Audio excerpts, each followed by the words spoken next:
Seperti ini wajahnya ya, Pak.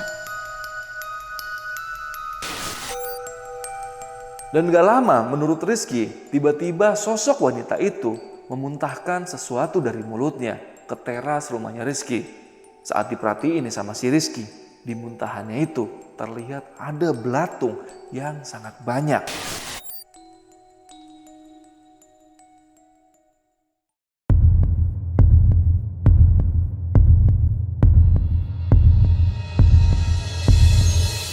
Assalamualaikum warahmatullahi wabarakatuh. Selamat malam teman-teman. Balik lagi di Lentera Malam bareng gue Adit. Dan sekarang kita lagi ada di segmen cerita horor. Oke, gimana nih kabarnya teman-teman? Semoga kalian semua sehat dan dalam kondisi yang baik-baik aja. Semoga pandemi ini cepat berakhir lah ya. Ini kayaknya banyak berita yang mengisyaratkan bakal ada pandemi berikutnya, cuman semoga nggak terjadi ya. Oke, kali ini gue mau bawain cerita yang cukup serem ya. Ini cerita yang cukup relate, biasa dialamin sama orang-orang yang tinggal di desa nih. Jadi ini kisah tentang seorang narasumber yang tinggal di sebelah pemakaman umum. Dan menurut dia, selama 3 tahun dia tinggal di TPU itu nggak pernah nih sama sekali terjadi kejadian horor. Sampai akhirnya, suatu hari, ada satu pemakaman seorang perempuan di TPU yang ada di dekat rumahnya itu. Dan semenjak pemakaman wanita itu, entah kenapa nih, warga diteror sama sosok kuntilanak. Dan lebih jelasnya nanti kalian denger aja di ceritanya. Dan gak usah lama-lama lagi aja, langsung aja kita masuk ke ceritanya. Dan sebelum kalian denger ceritanya, kalian tonton dulu yang satu ini.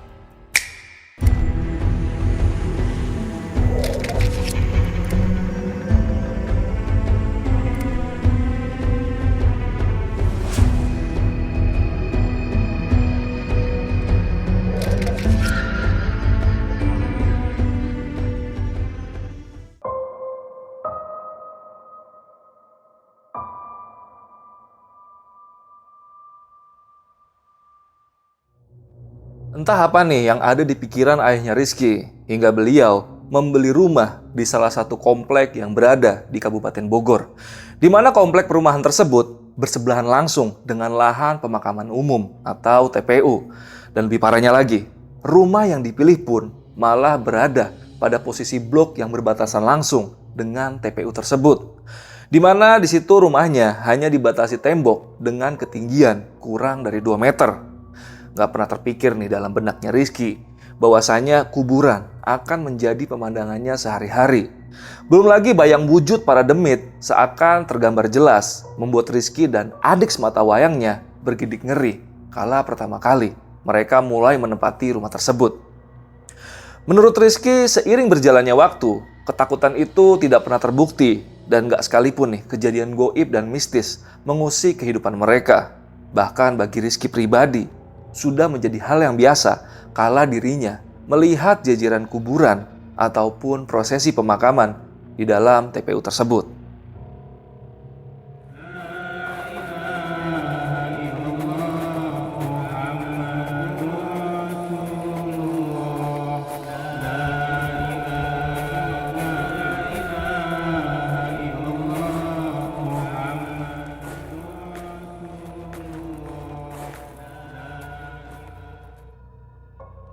Sama seperti sore itu, matanya sayu melirik rombongan manusia yang tampak menggotong keranda mayat memasuki area TPU. Langkah rombongan tersebut terus berjalan menyusuri area pemakaman setapak demi setapak. Hingga akhirnya membuat Rizky sedikit kaget.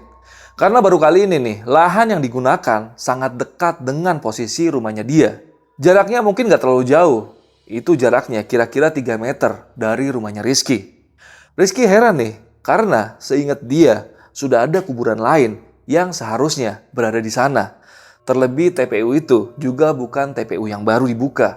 Akhirnya dengan sedikit berjinjit, si Rizky ini mencoba nih melihat dari balik tembok rumahnya untuk memastikan apakah benar jenazah tersebut akan dikuburkan pada area tersebut.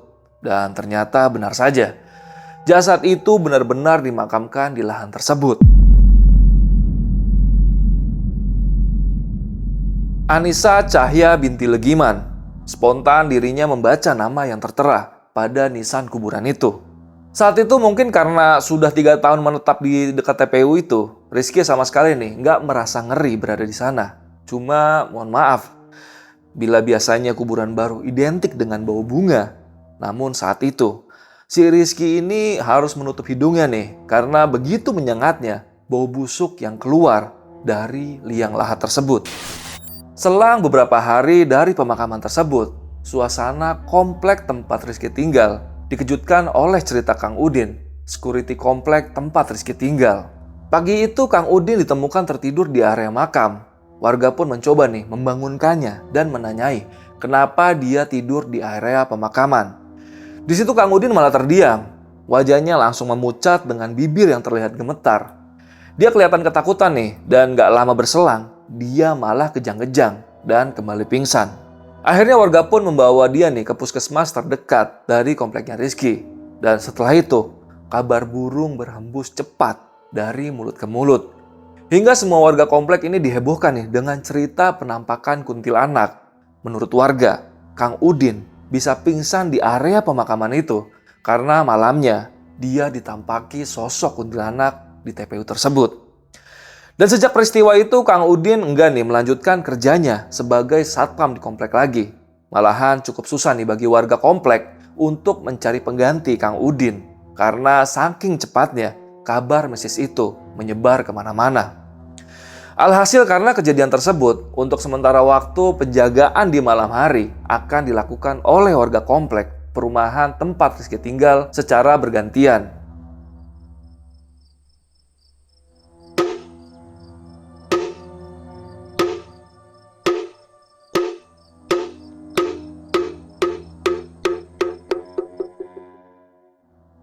Malam itu ayahnya Rizky serta seorang warga lain, kita sebut saja namanya Pak Karim, mendapatkan jatah berjaga.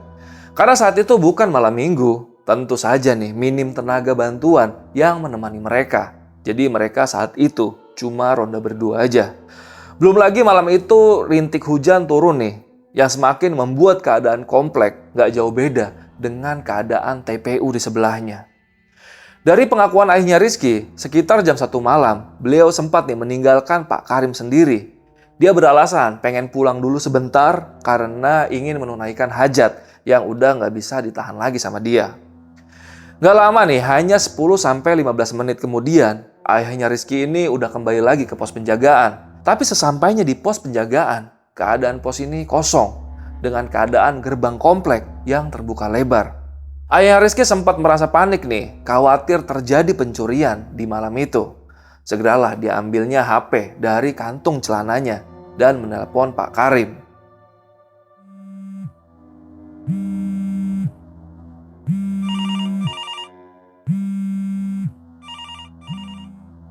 Bunyi handphone itu terdengar sangat dekat nih, dan ternyata HP Pak Karim tertinggal di pos jaga. Dalam pikiran ayahnya Rizky, mungkin Pak Karim juga kebelet dan ingin pulang ke rumah sebentar. Makanya HP-nya bisa sampai ketinggalan. Tapi siapa yang membuka gerbang? Apa benar ada maling? Pikir dalam hati bapaknya Rizky. Ayahnya Rizky juga sempat nih berjalan dan menoleh ke sekitar, memastikan kondisi aman dan gak ada maling yang bertamu kala itu. Ayahnya Rizky juga masih berpikir kalau Pak Karim akan kembali lagi ke pos jaga.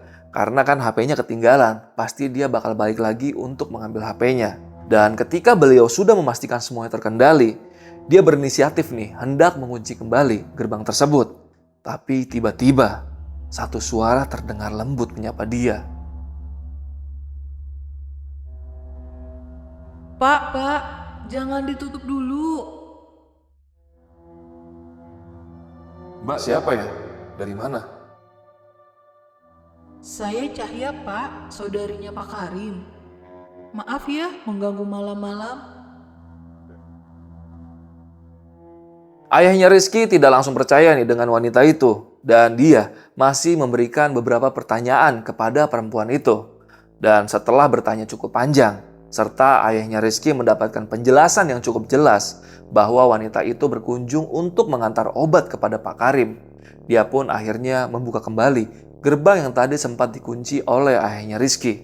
Hanya sekian detik setelah kejadian itu, tiba-tiba bapaknya Rizky ini dikagetkan nih oleh satu teriakan kencang dari arah rumah warga.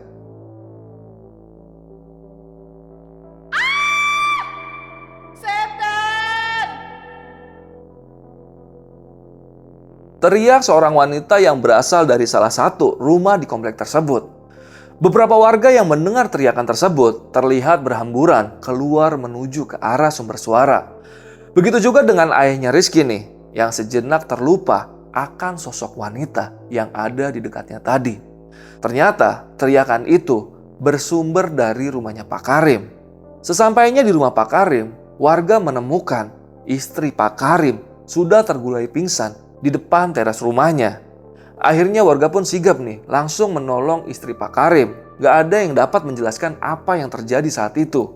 Malah ayahnya Rizky sempat menjadi sasaran pertanyaan warga karena ternyata saat itu Pak Karim lagi gak ada di rumah. Di situ ayahnya Rizky cuma menceritakan nih kronologi ketika ayahnya Rizky ini pulang sebentar ke rumah dan balik lagi ke pos. Tapi udah gak ada nih Pak Karim di tempat pos dan dia cuma nemuin HP-nya. Dan setelah itu gak lama dia ketemu nih sama sosok wanita yang ditemuinya di portal tadi. Dan dia ceritakanlah kepada warga tentang apa yang ditemuin tadi. Akhirnya warga pun berbondong-bondong menuju ke pos Kamling untuk mengecek keberadaan Pak Karim. Dan juga mengecek nih keberadaan wanita yang tadi diceritakan oleh bapaknya Rizky. Dan ternyata sesampainya di pos jaga, perempuan itu udah nggak ada dan Pak Karim pun masih belum ada di tempat itu. Keadaan pun makin panik nih karena nggak ada seorang pun yang tahu nih keberadaan Pak Karim itu ada di mana. Belum lagi pada saat itu istrinya Pak Karim pun masih belum sadarkan diri. Jadi belum bisa ditanya-tanya sama warga apa yang sebenarnya terjadi sama dirinya itu. Kenapa bisa sampai teriak setan sampai satu komplek itu dengar semua.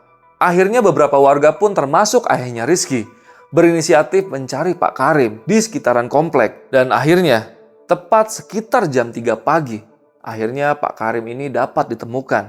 Pak Karim ini ternyata pingsan di salah satu makam yang ada di TPU di sebelah kompleknya Rizky. Komplek pun kembali heboh nih dengan cerita mistis TPU tersebut. Keadaan komplek langsung terasa ramai.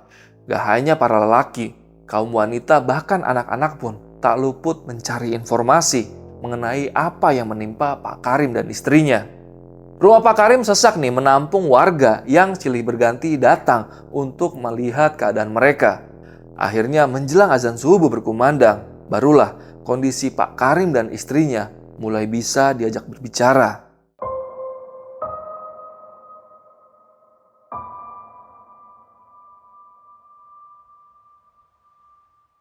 Di situ Pak Karim bercerita nih, menurut dia saat ayahnya Rizky ini pulang, tiba-tiba ada seorang wanita yang hendak meminta tolong untuk diantarkan pulang. Wanita itu kelihatan sedih nih dan gelisah. Malah kata Pak Karim, perempuan itu juga menangis. Pak Karim sempat meminta nih wanita itu untuk menunggu sampai bapaknya Rizky ini kembali ke pos jaga. Karena saat itu ayahnya Rizky sedang pulang dan beliau berjaga di pos itu sendirian. Tapi entah kenapa Pak Karim ini nurut aja dengan perkataan perempuan tersebut. Akhirnya Pak Karim pun menuruti permintaan wanita tersebut untuk mengantarkan wanita itu. Katanya rumahnya pun gak jauh nih dari pos jaga. Rumahnya cuma ada di ujung pengkolan. Kalau jalan paling 5 menit menurut wanita tersebut. Di tengah perjalanan Pak Karim baru mulai merasa aneh nih. Karena dia merasa tidak kenal sama sekali dengan wanita itu. Padahal dia kenal betul nih dengan seluruh warga komplek. Dan anehnya, wanita itu tiba-tiba bertanya perihal kuntilanak yang sempat menjadi bahan pembicaraan warga sekitar. Saat Pak Karim menceritakan perihal kuntilanak yang sempat heboh itu, sosok wanita itu malah berkata kepadanya, "Seperti ini wajahnya ya, Pak."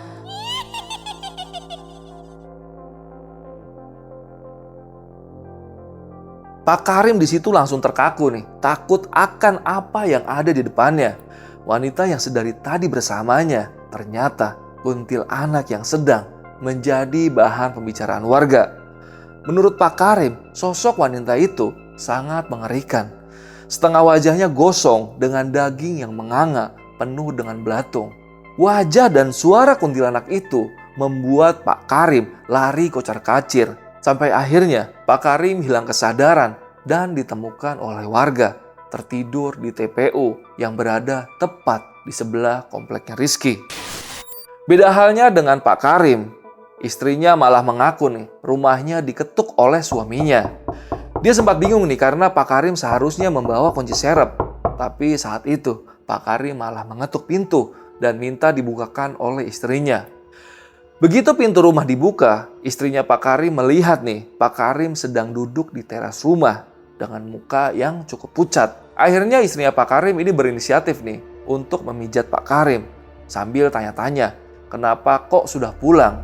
Dan pertanyaan-pertanyaan lain pun dilontarkan ke Pak Karim. Tapi di situ Pak Karim cuma diem aja, nggak menjawab satupun pertanyaan dari istrinya. Dan nggak lama, tiba-tiba Bu Karim mendengar ada seorang perempuan yang menangis. Dan ternyata sumber suara itu berasal dari orang yang sedang dipijat oleh Bu Karim.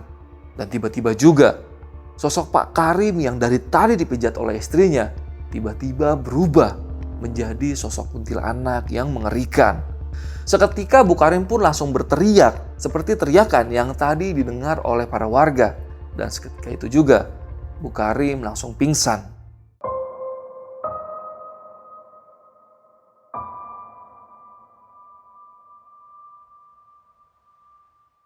Banyak orang bertanya akan siapa nih sosok wanita yang menjadi kuntilanak tersebut. Karena sebelumnya nggak ada sama sekali nih teror horor yang terjadi di tempat tersebut.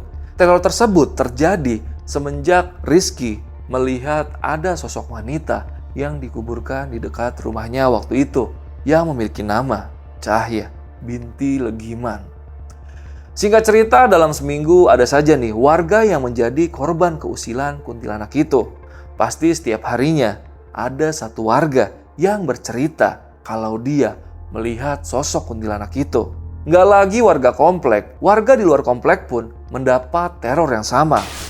Nah, ini ada satu cerita nih dari Rizky yang nulis cerita ini. Jadi malam itu di rumahnya si Rizky, dia cuma bertiga nih sama ade dan ibunya. Sementara ayahnya sedang keluar kota untuk urusan pekerjaan. Semuanya bermula dari suara aneh yang ada di loteng rumahnya Rizky. Suaranya mirip seperti pasir yang jatuh di atas loteng rumahnya Rizky.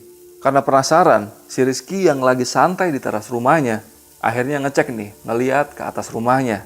Dan bener aja, pas dia lagi merhatiin atas rumahnya, tiba-tiba ada pasir yang jatuh ke atas wajahnya dia. Dan mendadak dia langsung nih kepikiran sama sosok kuntilanak yang lagi ramai dibicarain sama warga. Karena takut, dia langsung buru-buru masuk nih ke dalam rumah. Tapi begitu dia buka pintu rumahnya, ternyata rumahnya terkunci dari dalam.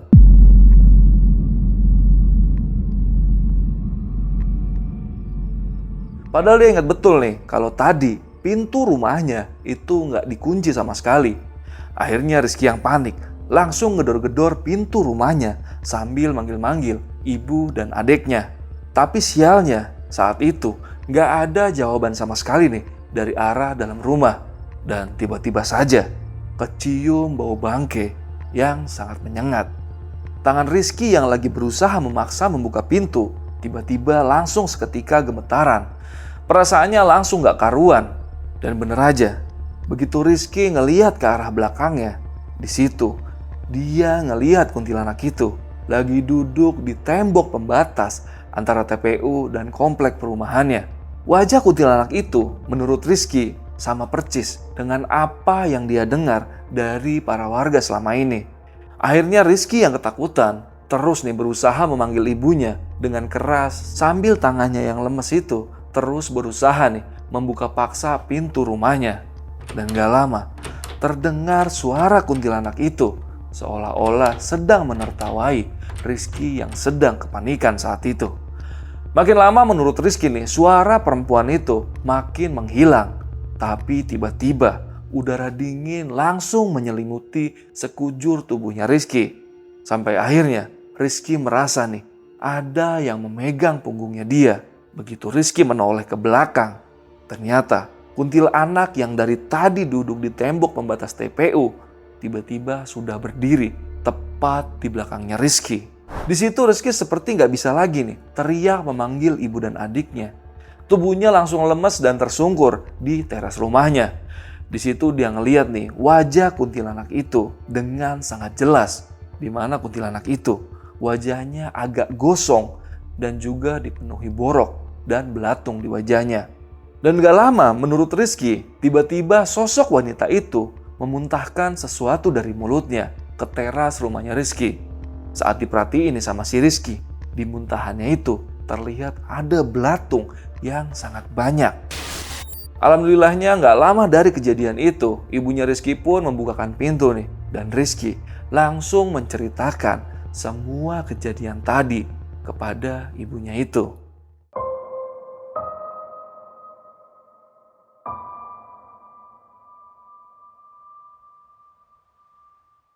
Karena kondisi komplek tempat tinggal Rizky sudah nggak kondusif nih, akhirnya warga berinisiatif mendatangi keluarga dari makam Anissa Cahya binti Legiman. Karena menurut warga nih, semenjak jasad itu dikuburkan di TPU tersebut, warga mulai mendapatkan teror dari kuntilanak yang mengerikan itu. Singkat cerita, ketika warga sudah bertemu dengan keluarga almarhum, pihak keluarga pun tidak terima nih dengan penjelasan warga. Dan warga pun tidak merasa puas nih karena tidak mendapatkan penjelasan tentang kondisi almarhum sebelum dikebumikan. Dan juga kisah semasa hidup dari Anissa Cahya dari pihak keluarganya. Jadi warga nggak tahu nih latar belakang dari Anissa Cahya ini. Karena pihak keluarga pun nggak mau menceritakan kepada mereka. Tapi di situ warga nih langsung meminta pihak keluarga untuk segera merelokasi makam Anissa Cahya ke pemakaman lain. Karena warga yakin kalau sosok kuntilanak itu berasal dari makam perempuan itu. Setelah berdiskusi cukup panjang, akhirnya warga tetap kekeh nih untuk merelokasi makam itu ke pemakaman lain. Dan akhirnya pihak keluarga pun tidak bisa berbuat banyak. Dengan berat hati, akhirnya mereka pun mengizinkan nih makam itu untuk direlokasi ke tempat lain. Singkat cerita, saat prosesi relokasi, dari mulut warga pencinta gibah, banyak yang mengatakan bahwa kondisi mayat dari Anissa Cahya sungguh sangat mengenaskan dan mengeluarkan aroma yang sangat busuk sekali. Jangankan warga yang melihat, malah dari personil keluarga dan pekerja yang membantu saat itu, banyak yang gak dapat nih menahan diri hingga akhirnya muntah di sekitaran makam itu. Berita simpang siur mengenai apa yang dilakukan si Anissa Cahya semasa hidup pun tak luput dari pembahasan para warga. Ada yang mengatakan Anissa Cahya gentayangan karena susuk dalam tubuhnya belum dikeluarkan. Namun ada juga nih yang mengatakan kalau Anissa Cahya ini mati karena disantet. Wallahualam, cukup Allah yang tahu, yang maha mengetahui dan maha mengampuni. Walau rumor itu terus menjadi cerita asupan keseharian warga, setidaknya semenjak relokasi makam itu, sosok kuntilanak itu pun tidak pernah lagi meneror warga di komplek perumahan tempat Rizky tinggal. Oke, itu tadi cerita yang cukup serem ya dari akun Twitter @nyata. Threadnya ada di Twitter, nanti linknya gue taruh di deskripsi. Jadi buat kalian yang punya cerita-cerita horor, kalian juga bisa maksudnya kirim ke emailnya Lentera Malam di cerita-horor.lenteramalam@gmail.com atau klik link yang ada di deskripsi. Jadi kalau kalian punya cerita-cerita yang bagus-bagus, kalian bisa kirim ke Lentera Malam biar kita bacain ceritanya di segmen cerita horor ini atau di live horornya Lentera Malam. Jadi gue rasa malam ini ceritanya cukup segitu aja. Selamat beristirahat, gue Adit dari Lentera Malam, izin pamit, bye.